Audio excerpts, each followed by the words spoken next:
पहिल्यांदा माझी ओळख करून देतो. माझी अशी पक्षाची पहिली बैठक आहे.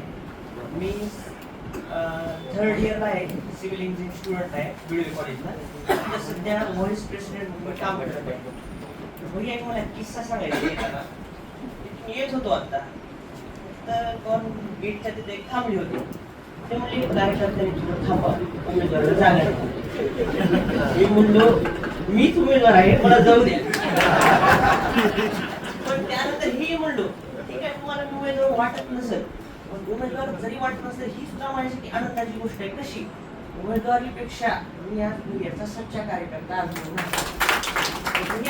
खरंच तुमचे खूप खूप आभार मानतो की माझ्यासारख्या तरुणाला तुम्ही संधी दिली. आज या प्रभागामध्ये मी 6 दिवस झाले प्रचारात आहे. माझ्यासाठी सगळं नवीन अनुभव येते. प्रभागात सगळ्यांना आकर्षण आहे. अरे तू आहेस कार्यकर्त्याचे काय उमेदवार आहे, मी उमेदवार आहे. हीच तर भैयाची खरी ओळख आहे. म्हणजे आता सध्या चालू आहे ना काय म्हणते लातू, मी काय म्हणते माहितीये का, आम्ही भैया म्हणताय लातू, सगळे आम्ही भैया म्हणताय लातू. आणि प्रभागात तर आकर्षण आहे. इथं सुद्धा सगळे उमेदवार म्हणले अरे जयराज तूच आहेस का, हा मीच आहे 23 वर्षाचा उमेदवार. असं सगळीकडे चर्चा आहे. आणि ह्याची मला जाणीव आहे बघा, ह्या सगळ्याची मला जाणीव आहे. माझ्यावर खूप मोठी जबाबदारी पडली आहे आता, आणि ह्या जबाबदारीचं मी नक्कीच सोडा करतो. आणि आता सरांनी जसं म्हणले म्हणजे आता सोबत सर आहेत मार्गदर्शन म्हणून माझे खानापुरे मॅडम आहे, आता मुलगी ते पण आहे, ते पण नवीनच आहे.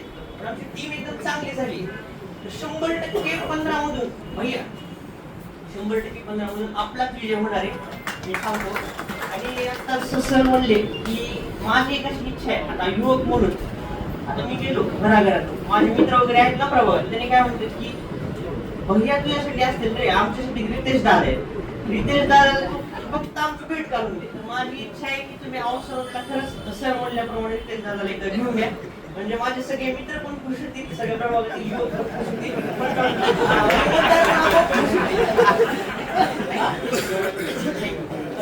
मी काही समस्या मांडण्याचा मी नाही एवढा अनुभवी.